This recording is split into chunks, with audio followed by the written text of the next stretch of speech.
Assalamualaikum warahmatullahi wabarakatuh. Bismillahirrahmanirrahim. Alhamdulillahirabbil alamin.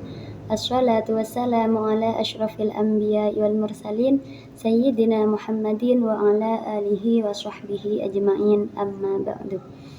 Yang saya hormati Bapak Dosen Fikri Fahrihin MPDI selaku pembimbing kami dalam matkul ilmu kalam, dan yang saya hormati seluruh teman-teman kelas 2B baik dari prodi PAI maupun dari prodi PBA.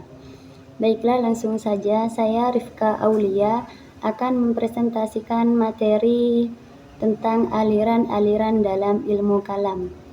Aliran-aliran dalam ilmu kalam yakni yang pertama terdiri dari definisi ilmu kalam. Ilmu kalam itu adalah ilmu yang membahas tentang akidah Islam dengan pendekatan logis dan argumentatif untuk membela dan memperjelas ajaran Islam dari berbagai serangan pemikiran yang menyimpang. Juga sering disebut sebagai teologi Islam. Jadi ilmu kalam ini membahas tentang akidah yang menyimpang dari ajaran agama Islam, seperti itu. Terus secara terminologis, para ulama itu mendefinisikan ilmu kalam dengan variasi penekanan. Penekannya itu berbeda-beda.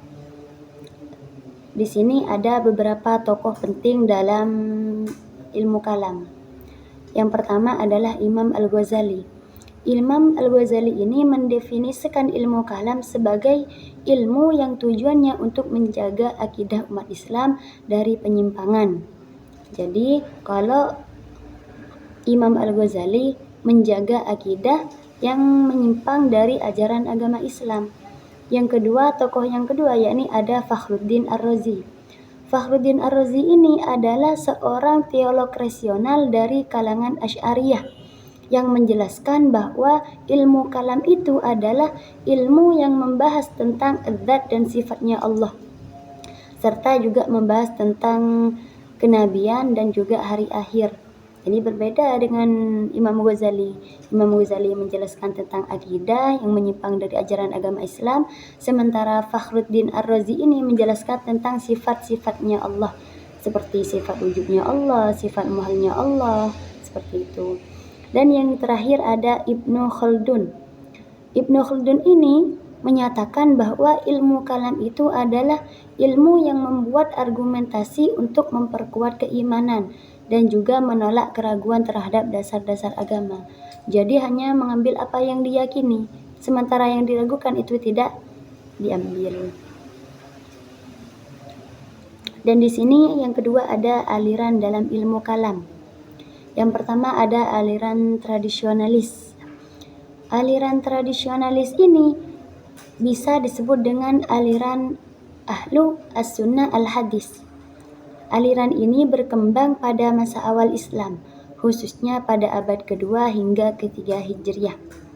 Munculnya aliran ini dilatar belakangi oleh kondisi sosial juga intelektual umat Islam yang mengalami dinamika cukup besar setelah ekspansi Islam meluas ke berbagai wilayah baru. Interaksi dengan kebudayaan dan pemikiran asing seperti Yunani, Persia, dan juga India menimbulkan percampuran ide, termasuk dalam ranah teologi dan filsafat. Jadi ada perbedaan pendapat antara orang yang satunya dengan yang lain. Masuknya ajaran baru ini memunculkan berbagai pertanyaan tentang sifat-sifat Tuhan. Jadi ada banyak pertanyaan dari aliran yang ini, aliran tradisionalis ini. Kehendak bebas manusia dan hakikat wahyunya sebagai respon atas hal ini berkembanglah berbagai aliran pemikiran. Di antaranya adalah aliran Mu'tazilah yang menekankan penggunaan akal secara dominan. Terus dalam konteks ini, aliran tradisionalis ini muncul sebagai respon untuk tetap menjaga ajaran Islam berdasarkan sumber otoritatif utama, yakni Al-Quran dan Al-Hadis. Jadi tetap menjaga ajaran agama Islam yang berpegang teguh pada Al-Quran dan juga Al-Hadis, tanpa campur tangan penakwilan filosofis yang dinilai dapat menyimpangkan makna asli teks-teks agama. Salah satu peristiwa penting yang menjadi tonggak munculnya semangat aliran ini adalah fitnah Khalik Al-Quran. Fitnah Khalik Al-Quran ini pada masa Khalifah Al-Ma'mun. Khalifah Al-Ma'mun ini memerintah sebagai pemimpin, yakni pada tahun 198 sampai 218 Hijriah atau 813 sampai 833 Masehi. Ketika pandangan bahwa Al-Quran adalah makhluk dijadikan doktrin sebagai resmi negara, para ulama yang menolak pandangan ini seperti Imam Ahmad bin Hanbal mengalami tekanan dan penyiksaan. Jadi semuanya itu menyetujui kecuali Imam Ahmad bin Hanbal. Seperti itu. Ya. Terus prinsip dalam pemikiran aliran tradisionalis ini yang pertama, seperti menetapkan akidah berdasarkan nas syar'i, berdasarkan al-hadis dan Al-Quran, seperti itu. Yang kedua, mengimani sifat-sifat Allah sebagai mana disebutkan dalam Al-Quran dan al-hadis. Jadi mengimani bahwa Allah itu memiliki sifat wajib yang 20, memiliki sifat muhal yang 20. Terus yang ketiga, menolak penggunaan filsafat dan logika murni. Yang keempat, menghindari perdebatan teologis terbuka. Salah satu tokoh-tokoh utama dalam aliran tradisionalis ini, yang pertama ada Imam Ahmad bin Hanbal, yang kedua ada Sufyan At-Tasawuri, yang ketiga ada Al-Auza'i, yang keempat ada Ibnu Taimiyah, yang kelima ada Ibnu Qayyim Al-Jauziyah, seperti itu. Terus di sini ada beberapa aliran lagi. Yang kedua ada aliran rasionalis. Aliran rasionalis ini bisa disebut dengan aliran Mu'tazilah dan juga aliran Jabariyah. Konteks sejarah dalam pengaruh asing ini, setelah wafatnya Rasulullah pada tahun 632 Masehi, umat Islam itu mengalami tantangan serius, baik dalam aspek politik maupun pemikiran. Munculnya konflik politik seperti Perang Jamal, Perang Siffin, serta tragedi Karbala memunculkan pertanyaan teologis yang mendalam di kalangan umat. Contoh pertanyaannya seperti, apakah pelaku dosa besar itu masih dianggap muslim? Apakah kekuasaan yang zalim adalah kehendak Allah? Seperti itu. Di tengah pertanyaan-pertanyaan ini, aliran teologis ini mulai tumbuh dan berkembang. Jadi berawal dari banyaknya pertanyaan. Proses penerjemahan besar-besaran terhadap karya-karya filsafat Yunani, khususnya karya Plato, dimulai sejak zaman Khalifah Al-Mansur dan mencapai puncaknya di bawah Khalifah Al-Ma'mun. Jadi berawal dari Al-Mansur dan puncaknya berada di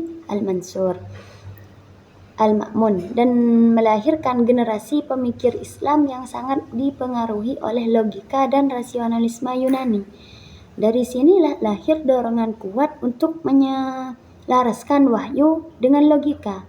Aliran Mu'tazilah berkembang pesat pada konteks ini. Yang pertama adalah aliran Jabariyah. Yang kedua ada aliran Mu'tazilah. Terus di sini ada lagi aliran yang ketiga, yakni aliran moderat. Aliran moderat ini muncul dalam ilmu kalam sebagai jabatan atas pertarungan dua proses ekstrem dalam wacana keislaman klasik, yakni rasionalisme ekstrem yang diwakili oleh Mu'tazilah dan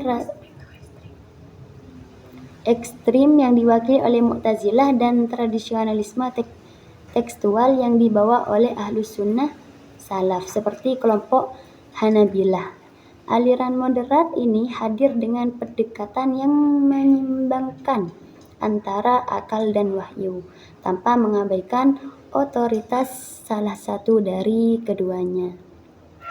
Dan di sini juga dijelaskan tentang ciri-ciri umum aliran moderat.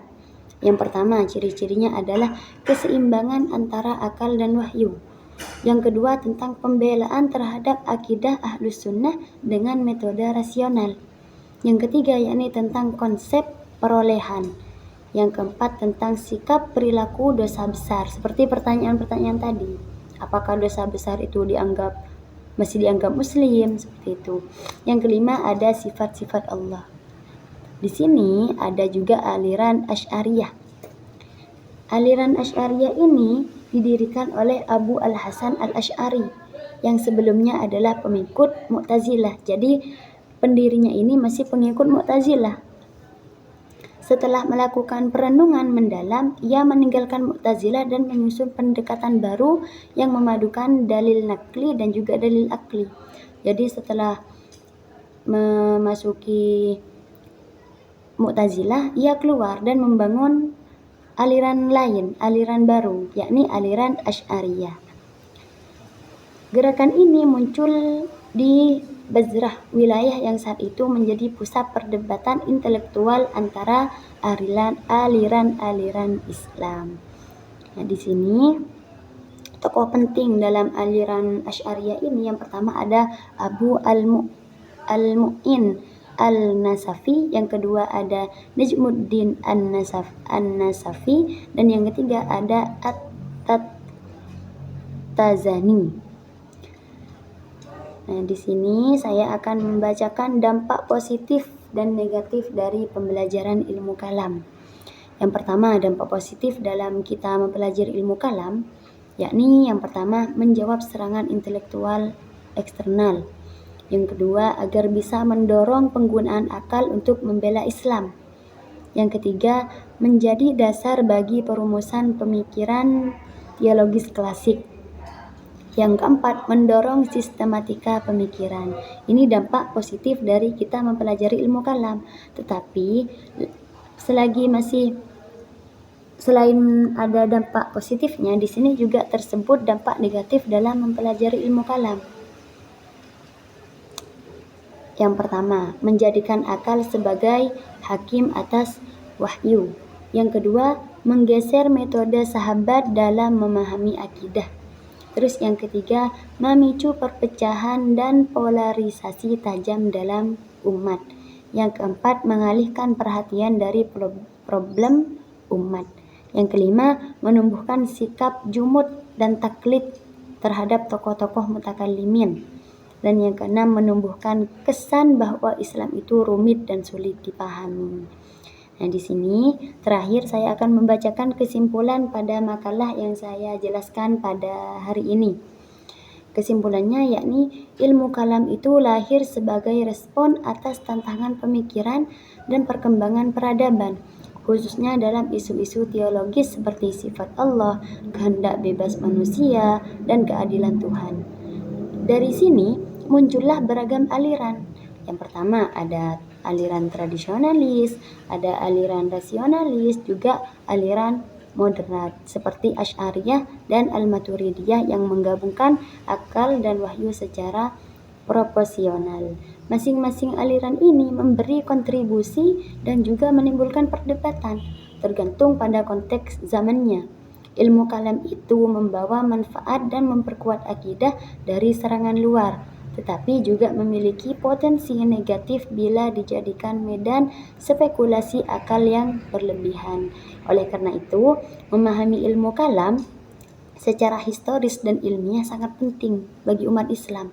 Kenapa? Agar dapat mengambil pelajaran, menjaga akidah yang lurus, serta tidak terjebak dalam fanatisme aliran. Keseimbangan antara pemahaman tekstual dan rasional menjadi kunci agar ilmu ini membawa maslahat bukan perpecahan. Jadi akan membawa kebaikan bukan kemudaratan. Mungkin hanya ini yang dapat saya jelaskan. Kurang lebihnya saya mohon maaf yang sebesar-besarnya. Wabillahi taufiq wal hidayah. Assalamualaikum warahmatullahi wabarakatuh.